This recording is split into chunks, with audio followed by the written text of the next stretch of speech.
Les amis, victoire du FC Barcelone, 3 buts à 1 sur le terrain d'Alaves. Très belle victoire du FC Barcelone. Franchement, très convaincu par ce que j'ai vu ce soir.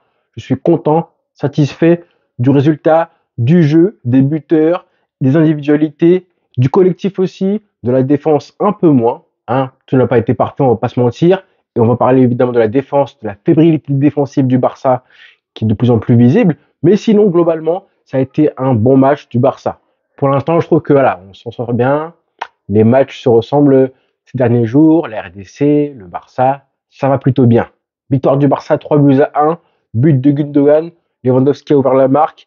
Et pour finir, Victor Roque qui clôt la marque. Un but important en plus, puisque le Barça venait de concéder le but du 2-1. Il fallait marquer ce troisième but pour se mettre à l'abri. Ça a été fait. Trois très beaux buts en plus. Hein. Trois très jolis buts de la part du Barça. Faut le dire. Hein. Ça a été des belles actions collective.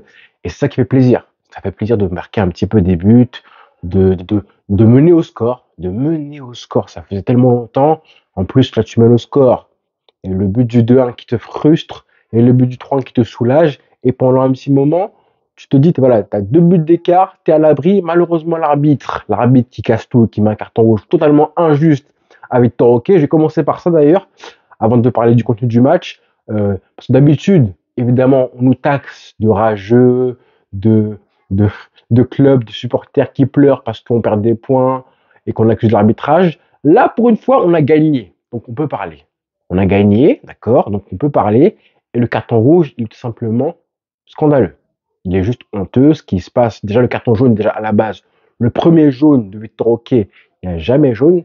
Alors, le rouge, et ne même pas aller, même pas aller vérifier à la VAR s'il y a vraiment un carton rouge ou pas, c'est juste honteux, clairement honteux.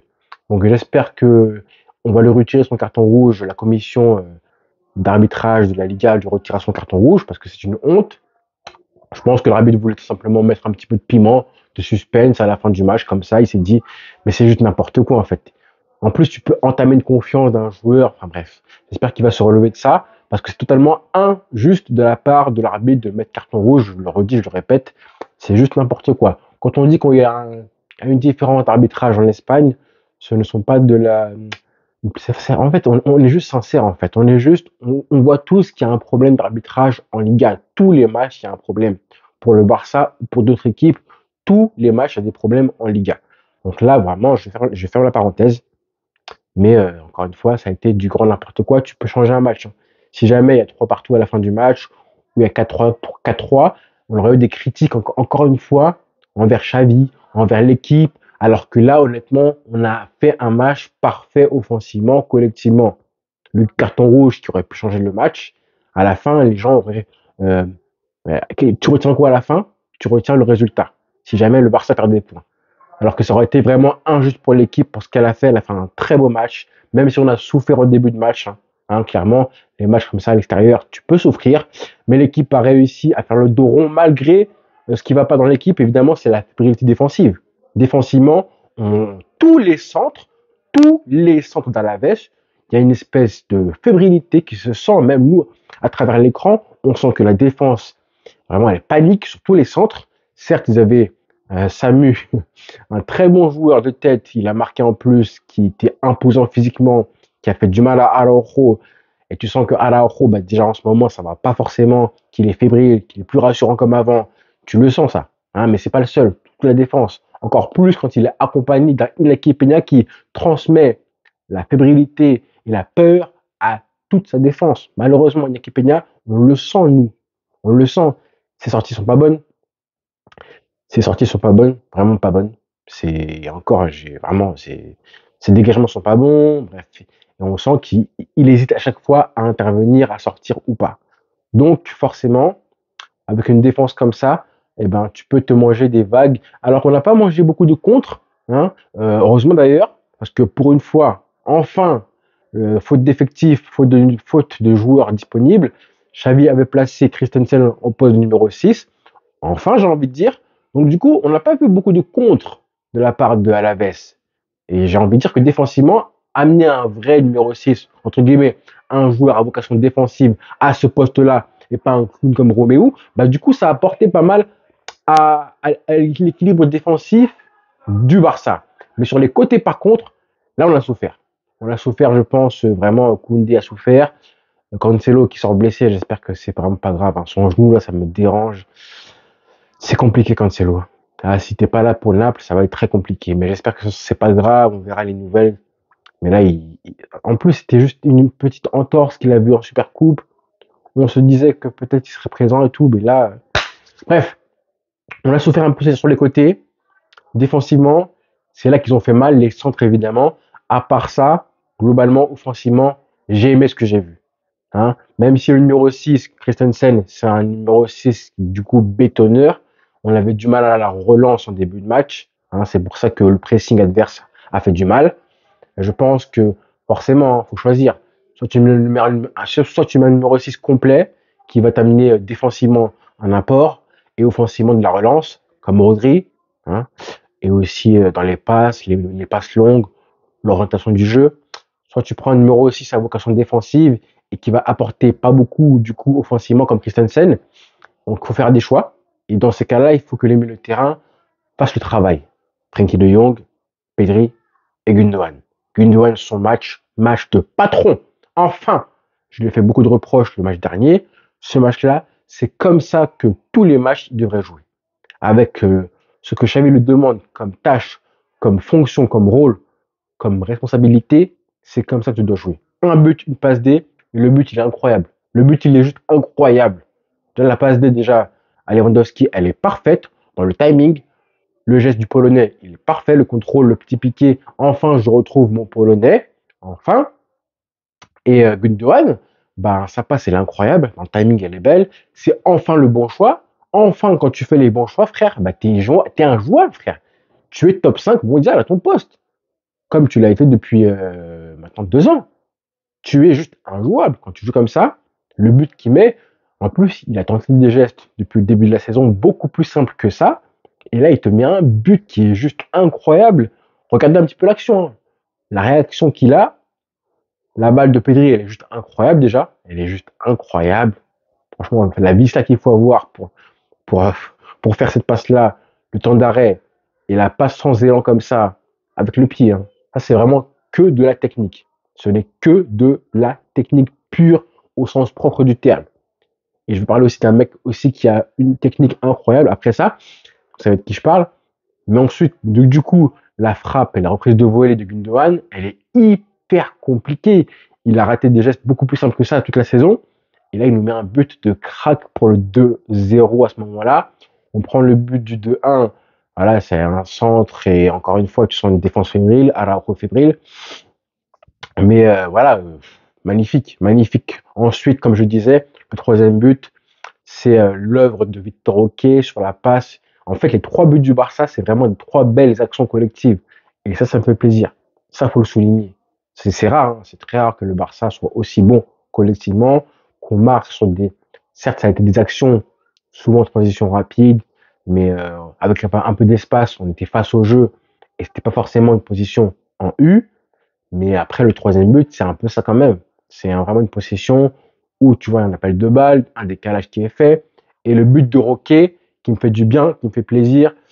Malheureusement, un carton rouge, c'est un peu dommage pour lui.